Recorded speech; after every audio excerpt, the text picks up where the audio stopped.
चंद माह कबल कदीम रोमन शहर पोम्पई की खुदाई करने वाले माहिरीन आसार कदीमा ने एक ऐसे कंगाल की लाश दरियाफ्त की जिसे पुरअसरार तरीके से मौत के घाट उतारा गया था। माहिरीन के मुताबिक इस जिंदा शख्स को कब्र में लिटाने के बाद इसके सर पर एक 270 किलो वजनी पत्थर फेंका गया था। ये तस्वीर जल्द ही सोशल मीडिया पर वायरल हो गई, जहां लोग इसे दुनिया का बदकिस्मत तरीन आदमी करार दे रहे हैं। नंबर 2 दोस्तों, आज से 3 दहाइयां कबल आर्कियोलॉजिस्ट की एक टीम न्यूजीलैंड में एक गार को सर्च कर रही थी। तब उनका सामना एक खतरनाक और गैर मामूली चीज से हुआ। उनके सामने डायनासोर के पंजों जैसा कुछ मौजूद था, जिस पर हैरतअंगेज तौर पर अब भी गोश्त और खुरदरी जिल्द बरकरार थी। ये पंजा बहुत ही शानदार हालत में था और ऐसा लगता था कि ये कोई ताजा दम और बहुत बड़े परिंदे की स्पीशीज में से किसी एक का पंजा था। लेकिन आर्कियोलॉजिस्ट की टीम को रिसर्च के बाद पता चला कि ये पुरअसरार पंजा एक परिंदे मोवा बर्ड का है, जिनका बहुत ज्यादा शिकार किया जाता था। इसी वजह से ये 3300 साल पहले नापैद हो चुके थे। नंबर 3 बादा वैली मैगालिथ्स। इंडोनेशिया की वादी बुरा के अंदर इंसानी शक्ल से मिलते जुलते मुजस्समे पड़े हुए हैं। मुअर्रिखीन को यह भी मालूम नहीं कि इनकी उम्र कितनी है और न ही रिसर्चर्स इनके बनाने के पीछे की असल वजह अभी तक जान सके हैं। लेकिन मकामी लोगों के पास अपनी ही कहानियां मौजूद हैं। उनके मुताबिक इन मुजस्समों के नीचे इंसानों की कुर्बानियां की जाती थी। कुछ कहते हैं कि ये मुजरिम हैं जो पत्थर बन गए थे। नंबर 4 दोस्तों, जियोस का मुजस्समा दुनिया के अफसानवी 7 अजायबात में से एक था।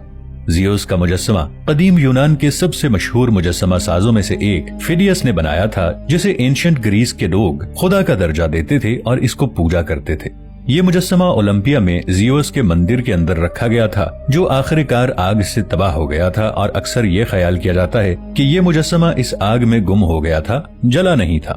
नंबर 5 माइनोटॉर। माइनोटॉर की कहानी ने हजारों साल से लोगों को पुरजोश किया हुआ है।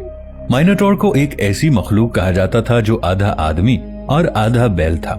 इसके मुतालिक मशहूर था कि ये एक भूल भुलैया के मरकज में रहता था। जैसे जैसे इसकी उम्र बढ़ती गई, ये वैसे वैसे वहशी होता गया। इसके मुंह को इंसानी गोश्त का जायका लग चुका था। इससे बचने के लिए हर माह एथेंस का बादशाह एगियस कुछ लोगों को अकीदत के तौर पर इस पर कुर्बान करता था, मगर ये सब ज्यादा अरसा न चल सका और बादशाह एगियस ने माइनोटॉर को कत्ल करने का हुक्म दे दिया। माइनोटॉर को आखिरकार इथनाई हीरो थेसिस ने मार दिया था।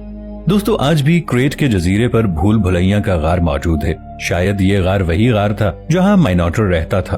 Number 6 snake stones.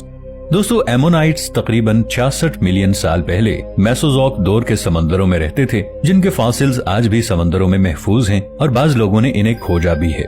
एमोनाइट्स की बाकियात को इंग्लैंड में स्नेक स्टोन्स का नाम दिया गया है, क्योंकि वो पत्थर में बदले हुए सांपों से मिलते जुलते हैं। इनके मुतालिक बहुत सी कहानियां मशहूर हैं, जैसा कि इब्तदाई मसीही दौर में लोग सांपों से डरते थे। उनके मुताबिक सांपों का ताल्लुक शैतान से था।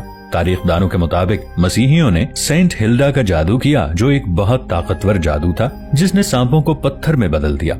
लेकिन ये सब झूठ था। हकीकत में कारोबारी लोगों ने अफसानों को तकवीयत देने और इन्हें मजीद फरोख्त के काबिल बनाने के लिए एमोनाइट फॉसिल्स पर सांप के सर तराशे थे।